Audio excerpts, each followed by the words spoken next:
Welcome Indian fight junkie में आप सभी का स्वागत है। UFC 311 को ख़त्म हुए कुछ समय बीत गया। जिसको चैंपियन बनना था वो बन गया, जिसको नहीं बनना था वो नहीं बना। यूजुअली होता यह है कि जैसे ही एक फ़ाइट ख़त्म होती है अगली फ़ाइट के बारे में लोग बात करने लगते हैं, पर अभी भी लोग उमर नरगोमेडोव और मेराब दविलिश्विली से आगे नहीं बढ़ पा रहे हैं। और जब दुनिया ही इस बात से आगे नहीं बढ़ पा रही है तो हम कैसे आगे बढ़ जाएं?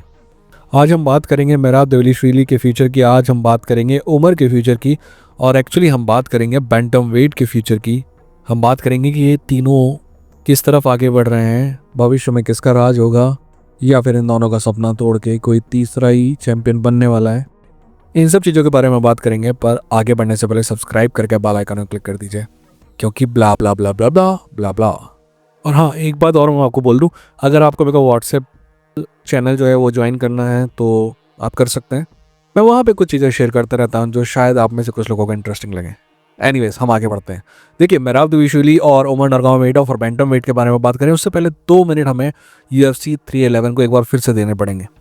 अगर UFC 311 की मेन इवेंट में फाइट वही होती जो शुरुआत में तय की गई होती तो शायद one of the best card of all time बन सकता था। पर मेन इवेंट की फाइट चेंज होने के बावजूद भी this is one of the best card of last 3-4 years. आपको ये समझना होगा कि UFC के कार्ड की जो क्वालिटी है वो 2016 के बाद बहुत ज़्यादा गिर गई है। आप 2016 के पहले के जितने भी पेपर व्यू देखेंगे आपको स्टार से स्टार से स्टार ही स्टार नज़र आएंगे, बट 2016 के बाद ऐसा नहीं होता है, क्योंकि सबसे बड़ा स्टार UFC बन गया है। लोगों का मानना है कि लोग UFC की फाइट देखने आते हैं, किसी स्पेशल फाइटर को देखने नहीं आते हैं। वैसे आप और मैं उन लोगों में से नहीं है, बट फिर भी बात तो सच है, तभी तो UFC इतने पैसे कमा रही है। एनीवेज, इस कार्ड को जो फाइट स्पेशल बनाती है ना, वो फाइट थी एक्चुअली मेराब दविलिश्विली वर्सेस उमर नरगोमेडोव। और सबसे ज़्यादा इंटरेस्टिंग बात यह है कि इस फाइट में कोई मैसिव नॉकआउट नहीं हुआ, कोई किसी फाइटर ने मैसिव डैमेज नहीं लिया। मैं डैमेज की बात कर रहा हूँ, हाथ टूटने की बात नहीं कर रहा हूँ। हाँ, वैसे हाथ टूटना भी एक डैमेज है। कोई ऐसी चीज़ नहीं हुई जिसके बारे में सिर्फ उसी को देख के हम बोल दें कि भाई यार मज़ा आ गया, वो वाला शॉट जो था ना वो खतरनाक था। इन सब के बावजूद ये फाइट स्पेशल थी दोस्त। मेरा मानना है कि this is one of the best fight in last 10 years. सच कहूँ, इतनी फास्ट पेस्ड फाइट मैंने अपनी ज़िंदगी में कभी नहीं देखी। मैं 5 राउंड की फास्ट पेस्ड फाइट की बात कर रहा हूँ। वैसे दुनिया में आज तक की सबसे ज़्यादा फास्ट पेस्ड फाइट अगर कोई है तो वो है Nick Diaz versus Paul Daley. जब कभी मेरा मूड ऑफ होता तो वो फाइट ज़रूर देखता हूँ मैं। पर 5 राउंड इतनी स्पीड के साथ फाइट मैंने ज़िंदगी में पहली बार देखी। So all the power to these two guys, they made it possible. देखिए, इन दोनों की फाइट के बारे में अगर सही आकलन करने में कहीं कोई दिक्कत होती है ना, तो वो इन दोनों के फैन की वजह से होती है। सच बात तो ये है कि मेराब दविलिश्विली और उमर नरगोमेडोव दोनों के फैंडम में अंधभक्त जुड़े हुए हैं। हो सकता है कि इस वीडियो को देखने वाले भी उनमें से एक हो। पर दोस्त, आप अपनी ज़िंदगी को कभी भी चेंज कर सकते हैं। आप कभी भी डिसाइड कर सकते हैं अपनी आँख को खोलने के टाइम। तो कोई जजमेंट नहीं है, बस एक जानकारी है। सबसे पहले हम बात कर लेते हैं मेराब दविलिश्विली के फैंस की। मेराब के फैंस को लगता है कि एक्चुअली उमर को ना पूरी तरह आउट क्लास किया मेराब ने। ऐसा नहीं है दोस्त, फाइट क्लोज थी, पर मेराब ने फाइट क्लियरली जीती। It was awesome performance by Merab, one of the best performance of all time. और आप और मैं आज से 10 साल बाद भी इस परफॉर्मेंस को याद रहेंगे, इतनी शानदार परफॉर्मेंस थी मेराब की। बट इसका मतलब ये नहीं है कि उमर को आउट क्लास ही कर दिया पूरी तरह मेराब ने। ये लोग भूल जाते हैं कि 22 से ज़्यादा टेक डाउन रोके मेराब के उमर ने। आपको पिछले 5 साल में याद है किसी और ने ऐसा किया हो तो? उमर नरगोमेडोव क्लियरली पहले के 2 राउंड जीता था। आपको पिछले 5 साल में याद है कि पहले के कोई 2 राउंड जीता हो मेराब के खिलाफ? मेराब को टेक डाउन तक किया यार उमर ने। बट ये सब भूल के उमर को कोई भी क्रेडिट नहीं देना, दैट्स नॉट फेयर।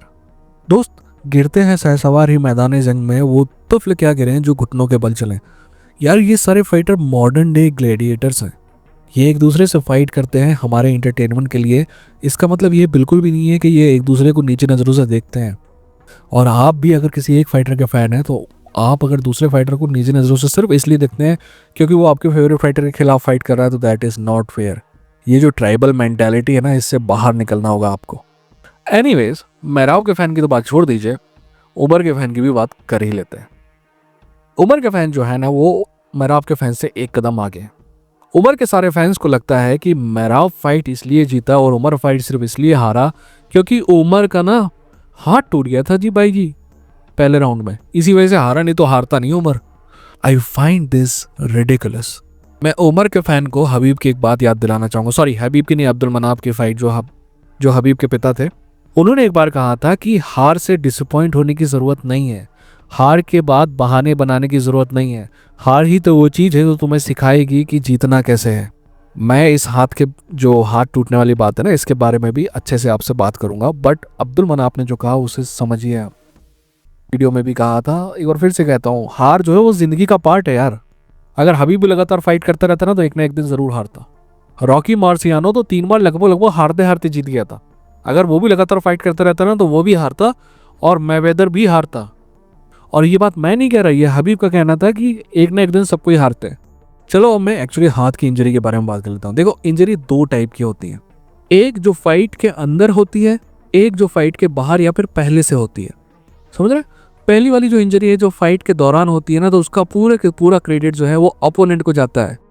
अगर उमर नरगोमेडोव को जो इंजरी हुई है हाथ टूटने वाली, उसका क्रेडिट अगर आपको किसी को देना है तो आपको मेराब दवलिश्विली को उसका क्रेडिट देना पड़ेगा। और अगर उसका आप क्रेडिट देते हैं तो उसके हाथ की इंजरी के लिए मेराब जिम्मेदार है। तो अब इसे बहाने के तौर पे कैसे यूज़ कर सकते हैं कि अगर हाथ नहीं टूटता तो वो जीत जाता। भाई अच्छा हाथ टूटा ना, क्योंकि उमर को मारा ना, सॉरी मेराब को मारा ना। अगर आपको चीज़ें समझ में नहीं आ रही ना, तो मैं और बहुत सिंपल तरीके से समझाता हूँ। आप हवा में कितने बार भी हाथ मार लीजिए, हाथ टूटेगा नहीं। दीवाल में मारिए, हाथ टूट जाएगा। समझे? तो दीवाल को क्रेडिट तो देना पड़ेगा ना, क्योंकि हवा में हाथ मारने से टूटता नहीं है। और भी सिंपल, अगर किसी को लंबा कट लगता है तो आप अपोनेंट को देते हैं ना क्रेडिट, तो फिर यहाँ पे कैसे नहीं दे रहे आप? मुझे पता है कि वीडियो के पहले पार्ट में बहुत सारे मेराब के फैन मुझसे गुस्सा हो गए होंगे और यहाँ पे उमर के फैन मुझसे गुस्सा हो जाएंगे। तो भाई मैं तुम दोनों को बताना चाहूँगा कि इस ना यूट्यूब में बहुत ईजी है कि जो लोगों को अच्छा लगता है ना, वही आप बनाते रहो, लोग आएंगे देख के जाएंगे। बट यार ये जॉब मैं पैसे के लिए करता नहीं, क्योंकि पैसा यहाँ से मिलता नहीं, मैं अपने सेल्फ सेटिस्फेक्शन के लिए करता हूँ। तो जो मुझे सही लगता है वो मैं बोलूँगा, ठीक। अब आगे बात कर लेते हैं उस टाइप की इंजरीज की जो फाइट के पहले लगती हैं। देखिए, अगर आप फाइट के पहले ही इंजर्ड हैं या फिर किसी टाइप की आपकी प्रॉब्लम आप फेस कर रहे हैं ना, तो वो अलग बात है। उसके लिए आप बिल्कुल साफ साफ कह सकते हैं कि मुझे ये इंजरी प्री फाइट थी और उसकी वजह से मैं हारा, और उसको मैं बहाने के तौर पे यूज़ नहीं करूँगा। प्री फाइट इंजरी ऑलरेडी हमें पता है, अब पता चल गया कि मेरा आपको बहुत खतरनाक स्टाफ इन्फेक्शन था। यार मेरे को स्टाफ इन्फेक्शन हुआ है, मैंने अपने जिम में कई लोगों के स्टाफ इन्फेक्शन में देखा है, जब मैं जिम में हुआ करता था आज से 10-15-20 साल पहले। बट स्टाफ इन्फेक्शन में स्टिचेस लगना, ये मैंने ज़िंदगी में सिर्फ एक बार देखा है, और वो भी 3 स्टिचेस लगे थे। बट मेराब की इंजरी बहुत ही ज़्यादा खतरनाक दिखाई देती है। तो अगर मेराब उसको यूज़ करता है ना एज अ एक्सक्यूज़, तो हम मान सकते हैं उसको। बट अगर उमर का हाथ टूटा है तो वो मेराब की वजह से टूटा है दोस्त। और एक बात और, आपको ये समझना होगा कि कल को मान लीजिए कि उमर वो फाइट जीत जाता और फाइट के बाद मेराब बोलता है कि भाई मेरे को पहले से इंजरी थी और मेरी बैक में ये प्रॉब्लम थी और मेरे को स्टाफ इन्फेक्शन था, तो हम सभी जस्टिफाइबली ये कहते कि भाई बहाना बना रहे हो दोस्तों। ठीक, चलिए तो हमने ये मसला भी हल कर लिया, अब आगे बढ़ते हैं। चलिए अब इन दोनों फाइटर्स के फ्यूचर्स की बात कर लेते हैं। देखिए, हमने इस फाइट में मेराब को एक्चुअल में स्टार बनते हुए देखा।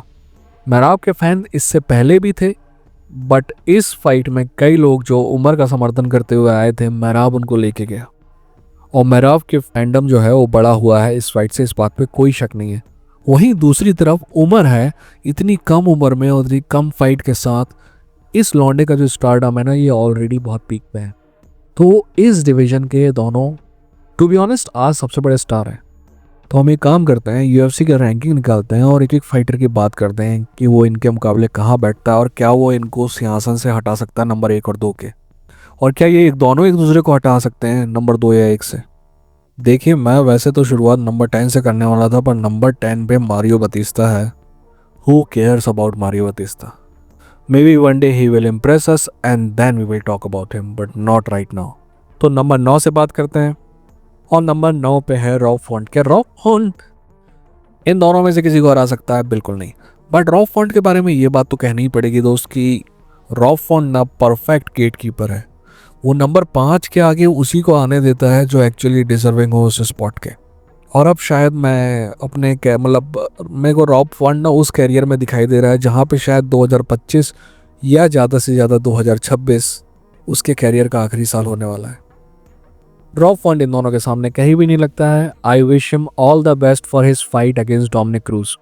डोमिनिक क्रूज एक और फाइटर है जिसको उतनी इज्जत नहीं मिली जिसको जितनी वो डिजर्व करता था, और आज हम इस लिस्ट में डोमिनिक क्रूज की इन दोनों से तुलना इसलिए नहीं कर रहे हैं क्योंकि पहली बात तो डोमिनिक क्रूज नंबर 10 के बाहर है, और दूसरी बात डोमिनिक क्रूज ने पहले ही कह दिया है कि रॉब फॉन्ट वाली जो फाइट है उसके लाइफ की आखिरी फाइट है। So we will not bother him any more and we will move on to the next number. अगला नंबर आता है सॉन्ग युडोंग का। To be honest, Song Yadong मुझे एक अनकम्प्लीट प्रोडक्ट नज़र आता है। मेरा मानना है कि रेसलिंग में और स्ट्राइकिंग में भी उसे काफ़ी तरक्की करने की ज़रूरत है। अभी वो ना तो मैराब के टेक डाउन झेल पाएगा, ना ही उमर की रेसलिंग। और जहाँ तक उसकी अगली फाइट जैसे कि हेनरी सोटो से होने वाली है, मेरे ख्याल से Henry Soto will be able to defeat him. जब सॉन्ग युडोंग चैम्पियनशिप क्रेडेंशियल दिखाएगा ना, उस दिन हम उसके बारे में बात करेंगे। फिलहाल उसको रेडी होने देते हैं और अगले आदमी पे चलते हैं। अगला आदमी है Henry Soto. There was a time when Henry Soto used to be the man, और हेनरी सोटो का जो डिसीजन था ना 3 साल तक बाहर रहने का, उसने काफ़ी ज़्यादा डैमेज किया उससे करियर को। यार अपने करियर के पीक पे आप ये सब नहीं करते हैं, और सभी को पता था कि वो क्यों कर रहा है। आप चाहें तो 3, 3.5 या 4 साल पहले का मेरा वीडियो देख सकते हैं, जिसमें मैं बता रहा हूँ कि हेनरी सोटो ये जो रिटायरमेंट की बकचोदी कर रहा है ना, ये सिर्फ दबाव डालने के लिए कर रहा है, और इस दबाव का कोई मतलब नहीं निकलेगा, और हेनरी सोटो एक दिन वापस आएगा। दोस्त अपने लॉन्ग टर्म प्रेडिक्शन भी सही निकलते हैं। एनीवेज, इस बात से फ़र्क नहीं पड़ता है दोस्त कि आप में कितना टैलेंट है, क्योंकि हेनरी सोटो में बहुत टैलेंट है। हेनरी सोटो का फाइट IQ भी बहुत शानदार है, पर जब आपका हाथ पैर उस स्पीड से नहीं चलते जितनी स्पीड से आप जब 31 साल के थे तब चलते थे, तो आप क्या कर सकते हो। वैसे मुझे इस बात पे कोई शक नहीं है कि हेनरी सोटो अपनी अगली फाइट सॉन्ग युडोंग के खिलाफ जीतेगा, but I don't want speculate कि हेनरी सोटो एक दिन फिर से चैंपियन बनेगा। बट टू बी ऑनेस्ट, मैं हेनरी सोटो की फाइट देखना चाहता हूँ एक्चुअली उमर नरगोमेडोव के साथ। मैराब के साथ हम देख चुके हैं, और अगर एक बार फिर से देखना पड़े तो कुछ ज़्यादा कोई दिक्कत नहीं है। तो मैं हेनरी सोटो की फाइट इन दोनों के साथ देखना चाहूँगा एक बार फिर से, उमर के साथ पहली बार। नेक्स्ट फाइटर है मार्लिन वेरा। मार्लिन वेरा के बारे में मेरा मानना है कि मार्लिन वेरा को ये दोनों फाइटर आसानी से हराएंगे, पर Marlon Vera one of the extremely lovable guy है, क्योंकि मार्लिन वेरा यहाँ पे टैलेंट के दम पे नहीं आया है, एक्सट्रीम शेयर विल के दम पे आया हुआ है। He is very tough fighter, but I really don't see him winning fight against these 2 fighter. मेरे हिसाब से मार्लिन वेरा जो है ना अपने कैरियर में बस यहीं घूमता रहेगा, और शायद ये भी हम देखें कि वो टॉप 10 के बाहर चले जाए 1-1.5 साल में। अगला फाइटर है Deiveson Figueiredo, and I would like to see Deiveson Figueiredo fight Merab Dvalishvili और उमर नरगोमेडोव। डेविसन फिगरेटो मुझे इस डिवीज़न में बहुत खुश नज़र आता है। जब फाइटर को इतना खतरनाक वेट कट नहीं करना पड़ता है ना, तो उसके चेहरे पे खुशी दिखाई देती है दोस्त। Deiveson Figueiredo one of the best 125 of all time, one of the best. मैं ऑनेस्टली चाहता हूँ, मैं डेविसन फिगरेटो की उमर के खिलाफ भी फाइट देखना चाहता हूँ, और मैराब के खिलाफ भी फाइट देखना चाहूँगा। मेरा ओपिनियन क्या है, टू बी ऑनेस्ट मेरा ओपिनियन है कि इन दोनों के खिलाफ फाइट जो है, अभी मेरे को लगता है कि दोनों जीतेंगे, बट फाइट टफ होगी दोस्त। अगला फाइटर है कोरी सैनहेगन। यार जब कभी कोरी सैनहेगन का नाम मेरे सामने आता ना, मैं बिल्कुल बाल नोचने लगता हूँ अपना, कि सोचता हूँ कि ये लड़का कर क्या रहा है। ये आदमी अपने कैरियर के पीक पे है, इसकी उम्र भी ठीक ठाक है, फिर भी ये फाइटर उतना एक्टिव नहीं है जितना इसको होना चाहिए। I seriously don't understand it. Cory Sandhagen एक बहुत शानदार फाइटर है, और मैं बता दूं आपको, कोरी सैनहेगन मेराब दविलिश्विली से फाइट करे या फिर दोबारा उमर से फाइट करे, दोनों ही फाइटर्स के लिए टफ होने वाली है। और टू बी ऑनेस्ट मैं गारंटी के साथ नहीं कह सकता कि कौन जीतेगा। मेराब दविलिश्विली और उमर नरगोमेडोव थोड़े से ऊपर नज़र आते हैं कोरी सैनहेगन के, बट कोरी सैनहेगन ना अल्ट्रा टैलेंटेड आदमी है।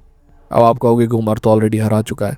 मैं आपको ना एक बार रिक्वेस्ट करूंगा कि वो फाइट आप जाके वापस से देखो, स्कोर कार्ड को 1 सेकंड के लिए भूल जाओ और उस फाइट को फिर से देखो, तो तुम्हें समझ में जाएगा कि मैं क्या कहना चाह रहा हूँ।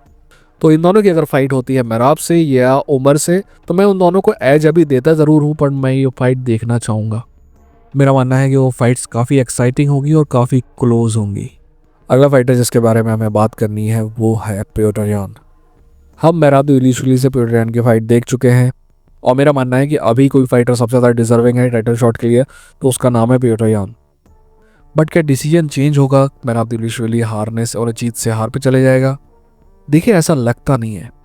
वहीं दूसरी तरफ जहाँ तक पियोटर यान और उमर नर्मगोमेडोव की बात है, दोनों एक दूसरे की काफ़ी इज्जत करते हैं और मेरे ख्याल से दोनों एक दूसरे को अवॉइड करने की कोशिश करते हैं। वो नहीं चाहते कि एक दूसरे से वो फाइट करें, बट अगर होगी तो that is also going to be a very tough fight for Umar also and usually for Petr Yan also.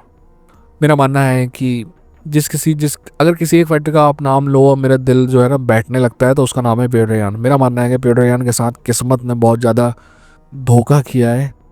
एक फाइट ने, एक गलत डिसीजन ने उसकी ज़िंदगी बदल दी और उसके बाद लगातार उसके खिलाफ डिसीजन, कई बार तो सिंपल ये लगा कि सारा प्योरली ऐसा लगता है कि जजेस हैं वो मान के चले हैं कि क्योंकि ये रसिया का झंडा लेके आता है तो उसको जीतने ही नहीं देना है। और मेरा ये भी मानना है कि अगर आप मुझसे पूछें ना, पिछले 5 साल से अगर आप मुझसे पूछ रहे हैं कि सबसे बेहतरीन स्ट्राइकर कौन है यूएफसी में, तो सबसे बेहतरीन स्ट्राइकर अगर कोई है यूएफसी में तो उसका नाम है पियोटर यान। बस दोस्त, आपको ये समझना होगा कि ये एमएमए है, ये स्ट्राइकिंग बैटल नहीं है। सिर्फ स्ट्राइकिंग से यहाँ कभी काम नहीं चला है और आगे चलेगा भी नहीं। तो मेरे ख्याल से तो हम देखने वाले हैं अगला टाइटल जो डिफेंस होगा वो मेराबदेविलश्विली वर्सेस पियोटर यान का ही होने वाला है। और अगर हम माफ़ कीजिएगा, पियोटर यान वर्सेस उमर नर्मगोमेडोव देखेंगे तो वो टाइटल एलिमिनेटर में देखेंगे या तो फिर इन दोनों में से कोई एक चैंपियन बन चुका होगा तब देखेंगे। इससे नीचे ये दोनों एक दूसरे से फाइट नहीं करेंगे। एंड में हमें बात करनी पड़ेगी शॉन ओमैली की। देखिए, शॉन ओमैली के बारे में 2-3 चीज़ें बिल्कुल स्पष्ट है। पहला, शॉन ओमैली ज़बरदस्ती स्टार बना के हमारे सर पे थोपने की कोशिश कर रहा था यूएफसी। शॉन ओमैली की बहुत सारी हरकतें क्रिंज हैं। जब वो उमर को उनार कहता है ना, तो लगता है कि इस लौंडे के पास कुछ और कहने के लिए है नहीं, लगता है उमर के खिलाफ। और भी दूसरी हरकतें, ऐसा लगता है कि ये लड़का अपने पे ना अटेंशन चाहता है कैसे भी। हम छोटे छोटे थे ना, नहीं यार आप लोगों की उम्र मेरे से काफ़ी कम है, बट हमारे ज़माने में हम लोग बाहर खेलते थे, राइट। माँ बाप ध्यान नहीं देते थे ना तो मुंह में मट्टी डालने लगते थे क्योंकि हमको अटेंशन चाहिए थी। मुझे लगता है कि ये लौंडे को आज भी अटेंशन जी चाहिए है। एक शानदार फाइटर है ये लड़का, और ना सिर्फ शानदार फाइटर है बल्कि बहुत स्मार्ट फाइटर भी है। यूएफसी से कैसे डील करना है इसको पता है, इसकी कीमत क्या है इसको पता है, बहुत स्मार्ट है इस मामले में। बट फिर भी क्रिंज हरकतें दोनों कम नहीं करते, ये और इसका कोच। अब बात उठती है कि क्या ये उमर नर्मगोमेडोव को हरा देगा। To be honest I really don't think so. क्या ये मेराबदेविलश्विली से रीमैच होता है तो उसको हराएगा? To be honest I really don't think so. अब इस डिवीजन में 2 ही फाइटर बच गए। क्या इतनी लिस्ट में मैंने एक भी फाइटर के बारे में ऐसा कहा कि वो उमर को या फिर मेराब को हरा देगा? आई डोंट थिंक सो। पता है क्यों? क्योंकि मुझको लगता है कि थोड़ी देर बाद, सही शायद 2025 में, माफ कीजिएगा 2026 में या शायद 2025 के एंड में, हम मेराबदेविलश्विली वर्सेस उमर नर्मगोमेडोव 2 देखेंगे। ऑलरेडी अभी से लोग बोलने लगे कि देखना अगली फाइट में ना उमर हरा देगा, और कुछ लोग बोलने लगे कि नहीं देखना अगली फाइट में भी मेराब ना वैसे ही हराएगा जैसे इस फाइट में हराया है। दोस्त, ऐसे में मैं ना कहूँगा, जैसे हमारे यहाँ कहते थे ना हमारे सीनियर में, सबर अली का लेने का, थोड़ा शांति से दुनिया के दूसरे कामों में ध्यान लगाओ। जब इनकी फाइट दोबारा होगी ना तब हम देखेंगे कि दोनों की मेंटल कंडीशन क्या है, दोनों अपनी ज़िंदगी में कहाँ पे हैं, जीत के लिए कौन कितना भूखा है, कौन कितना डिटरमिन है। क्योंकि स्किल के बारे में तो हमें पता है किसकी क्या है, किसकी क्या नहीं है। पर ज़्यादा वक्त ना एक लौती रिक्वेस्ट आपसे ये है कि ठीक है, हमें अपने दुश्मन से मोहब्बत करने की ज़रूरत नहीं है, हम इतने अच्छे इंसान हैं नहीं और आपको होना भी नहीं चाहिए। बट जब दुश्मन कभी हमसे जीत जाए ना तो आपकी रिस्पेक्ट तो वो डिज़र्व करता है। ठीक वैसे ही अगर आप मेराब के फ़ैन हैं तो उमर आपकी रिस्पेक्ट ना डिज़र्व करता है, और अगर आप उमर के फ़ैन हैं ना तो मेराब आपकी रिस्पेक्ट तो डिज़र्व करता है। लाइकिंग डिसलाइकिंग ये आप पे है। एनीवेज, अपना ख्याल रखिए, अपनों का ख्याल रखिए। ये था इंडियन फाइट जंकी। लड़ेंगे, जीतेंगे।